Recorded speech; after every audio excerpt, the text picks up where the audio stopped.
What is the purpose of music?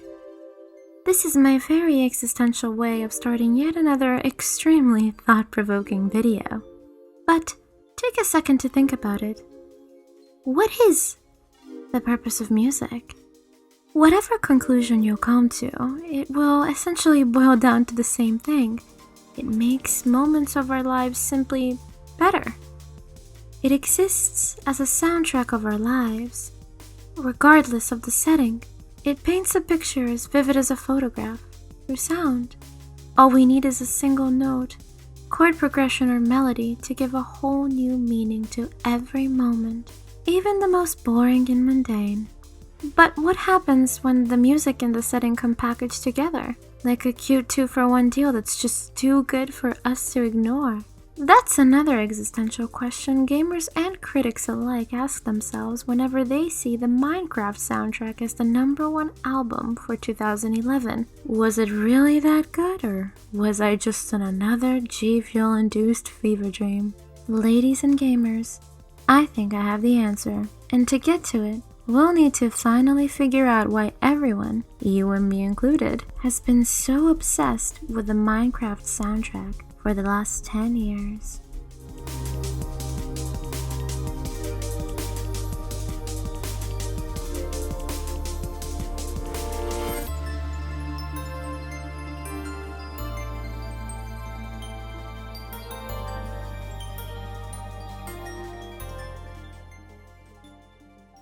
I have a confession to make. I am not a gamer. I know, shocking.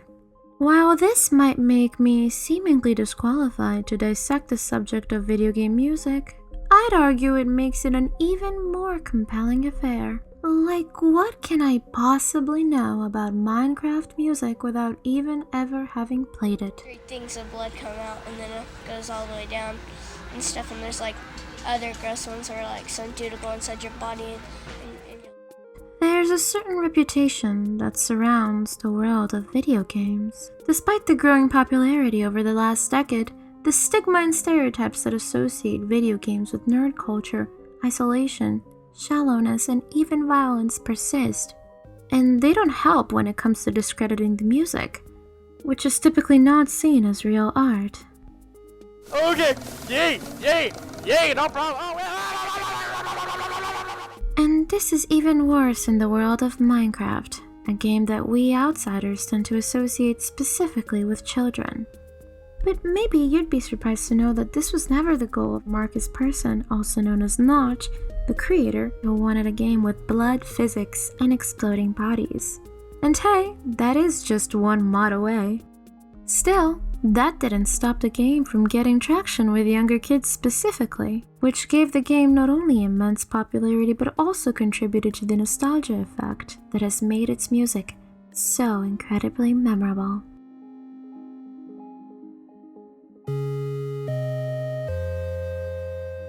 A lot of people assume video game music has this unfair advantage because we associate it with such emotional experiences as the highs and lows of a good video game journey. So we might give game soundtracks more positive credit than they actually deserve because they bring us back to those positive places. A regular reviewer might say that the music is just okay because they never played the game, and just scrolling through Rate Your Music and Reddit pages, which I do too much of and I do realize, tells us just how much others are aware of their personal biases when it comes to this soundtrack. I've never played Minecraft. It's okay. Songs are too short to be ambient, not cohesive. It's good, but playing the game makes it better. But then we see comments like this one and are forced to realize there is more than meets the eye. Minecraft and TF2 soundtracks are the only video game music I ever listen to regularly. The question remains, why? And for that matter, does only enjoying a soundtrack because of the memories associated with it even matter?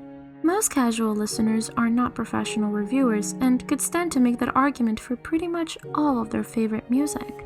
We could make this argument for Viper, who brings us back to the great days of being called out for not doing drugs in the late 2000s. So surely there is some artistic merit that causes us to feel powerful emotions and associate the musical experience with them. For example, we all ride elevators countless of times and listen to the same music-inspired beats, but for one reason or another, they don't make it to those lists. There is something about hearing the dreamy opening piano suite that is deeply meditative and almost transcendental, as the swelling strings close in on a somber yet beautiful sunset that pushes us to marvel at the beauty of our world, whether that is through a screen, a viewfinder, or our very own eyes.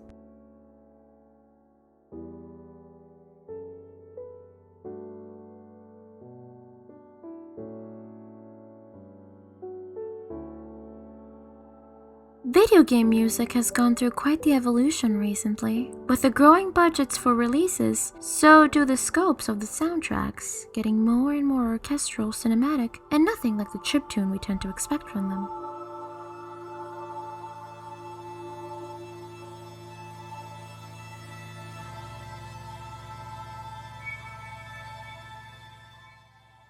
Daniel Rosenfeld had no interest in adhering to these expectations. He began making music in 2003 after his brother introduced him to Ableton Live, a program so easy to master that even idiots could make music on it. Believing himself to meet that threshold, he started to create endlessly. Daniel, you are definitely not an idiot, but on behalf of the internet, I'd like to thank your low self-esteem for inspiring you to make music. After meeting on a forum, he was hired by Marcus Persson, Notch, to work on the Minecraft soundtrack. His music was inspired by the likes of Aphex Twin, Chris Clark, Miles on Mars, Steve Reich, Vangelis, and yes, Brian Eno, but we'll talk about him later. Daniel had a clear idea of what he set out to do. He wanted to work with experimental, simplistic acoustic music that doesn't actually tell you anything about the game.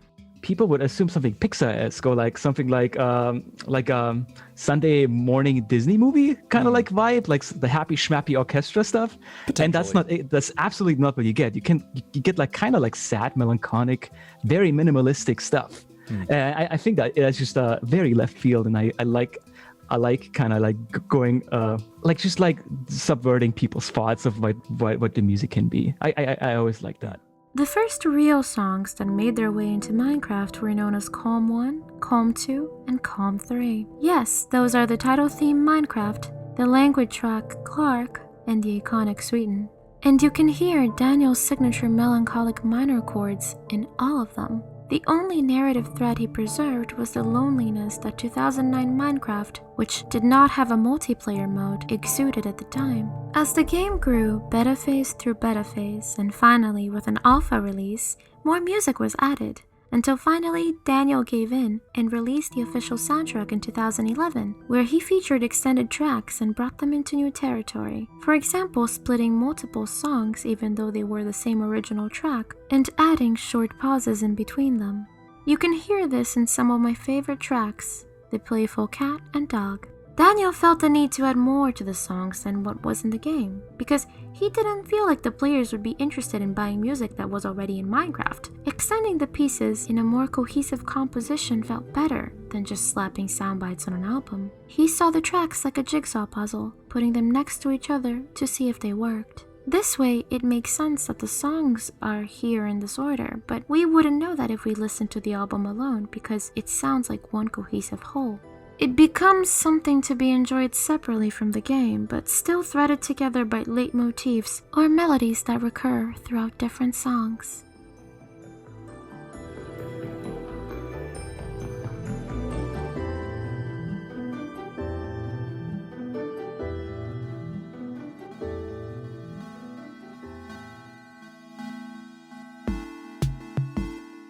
Because it's designed specifically to be heard hundreds if not thousands of times. The leitmotifs burn the melodies in the brain so that by the end of the album we all know and remember the songs very well.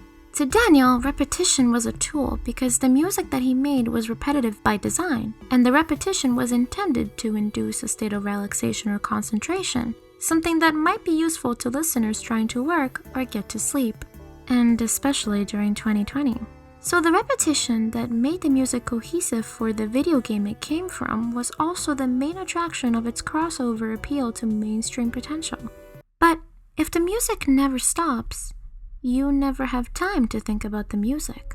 A lot of people like to compare Minecraft's music to old-school naturalistic ambient albums like Brian Eno's Music for Airport series. They share the same subtle silence, nearly imperceptible until something important happens and we finally realize there was music playing all along. On top of that, the music ended up being even more sparse and low-key than originally intended due to the limitations of the gaming engine, which only allowed for very simple melodies to be played one at a time. Which brings us back to our first question. What is the purpose of this music if it was made to be completely ignored and contrast the game that it was composed for entirely?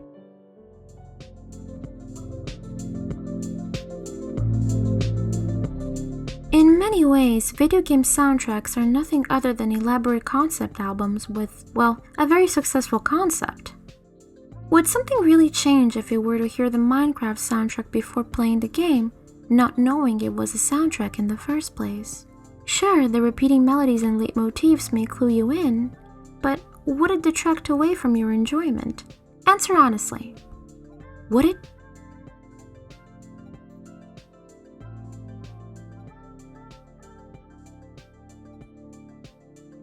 It's a basic DOS game with interesting retro graphics, but a string guitar soundtrack that invites the player to keep on going, in hopes for something more.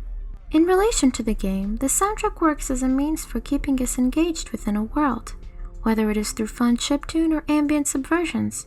But when we remove it from this context, we can recognize that some of the world's most innovative music was made with artists working with limitations and objectives in mind.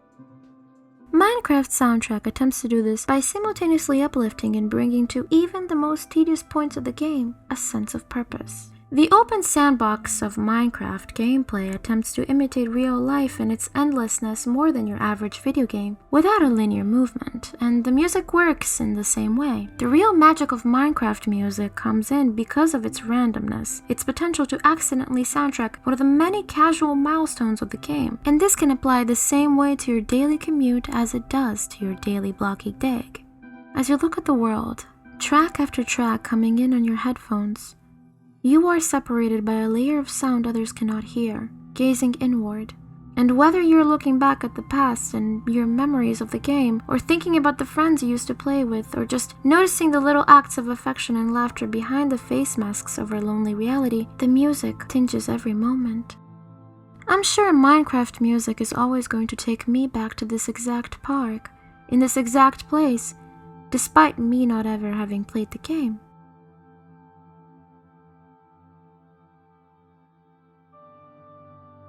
At the end of the day, we can't all be Minecraft fans.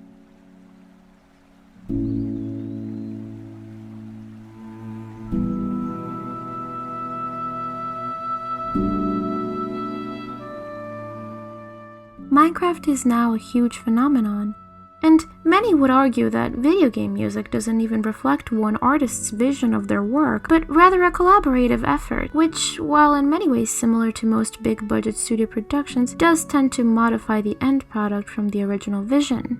Do covers and variations made by musicians or bands recontextualize the music into actual music territory then? And what if you were to hear the soundtrack before you played the game? To which I say, explore the work of some of your favorite game composers, whether it be on a title you haven't played yet or a gameless album they have made. Daniel Rosenfeld has more than 21 releases available on Bandcamp, ranging from acoustic ambient to punchy electronics. My personal favorites are some of the vocal experiments on his lyrical tracks off of 2015's 148, and the two very short compositions for the unfinished space video game 10 to the Sea. Who knows where the future of video game music may take us next? With generative electronics becoming more and more of a possibility, in the video games of the future, we might hear intelligent sounds as we play that change depending on in-game mechanics and choices that we make. Maybe, one day, you won't have to find a playlist for when you're feeling sad or angry. Maybe a program will just know what you want to listen to, and it really won't matter if it's from a video game or not. It will just make every moment memorable through emotion and longing, and just like the Minecraft soundtrack, it will become burned into our brains, making us obsessed with it for years and years to come.